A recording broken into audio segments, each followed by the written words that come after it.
Well, the video shows the moments the gunman entered the school and began shooting inside a classroom. And we do want to warn you, the video you're about to see is graphic and difficult to watch. We've chosen to omit portions of the video and audio out of respect for the families who have lost their loved ones, as well as those who have lost children and loved ones out here in Connecticut following the Sandy Hook tragedy.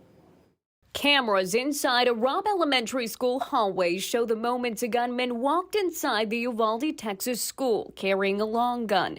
Video obtained by our sister station KVUE in Austin, Texas shows the gunman walk down the hallway toward a classroom. The time, 11:33 a.m. Seconds later, a young boy turns the corner, witnessing the gunman and watching the first shots fired into a classroom. We pause the video before he starts firing multiple shots in the classroom with teachers and children inside, screaming. We've chosen not to play the audio from those next moments as it's difficult to listen to. As the gunman fires, you can see the boy runs away.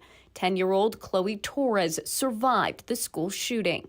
He started saying, you'll die, and my teachers, they were screaming, saying no. Officers arrive in the school hallway about 3 minutes after the gunman. The time, 11:36 a.m.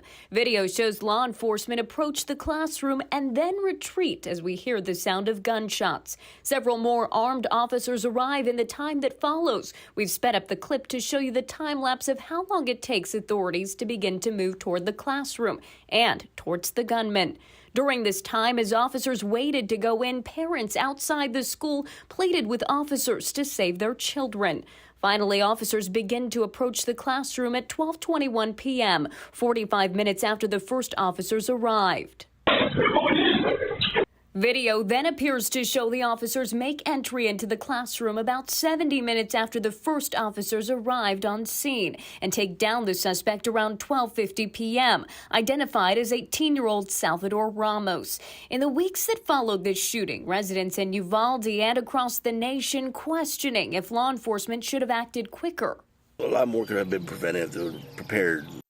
We showed the video to John Valleca, a criminal justice professor with more than 20 years of law enforcement experience, serving as chief of detectives and then acting chief for New Haven PD during that time. What I've seen was cowardly.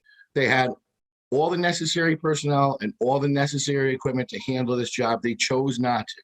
They chose to fall back and stand by and wait for and that's the wrong decision to make. Valleca says officers typically train on active shooter response every couple of years. The average response time for an incident like this for a patrol unit is 3 minutes. So Uvalde is right on there. They arrived 3 minutes in. They advanced, they took some fire, and there's nothing wrong with a brief tactical retreat, but it can't be a retreat for an hour. You retreat, regain yourself, composure, and keep moving forward towards the target. These guys should have advanced. They did not. They chose in this instance to turn tail and run. And that is exactly what they did, and it cost these kids their lives.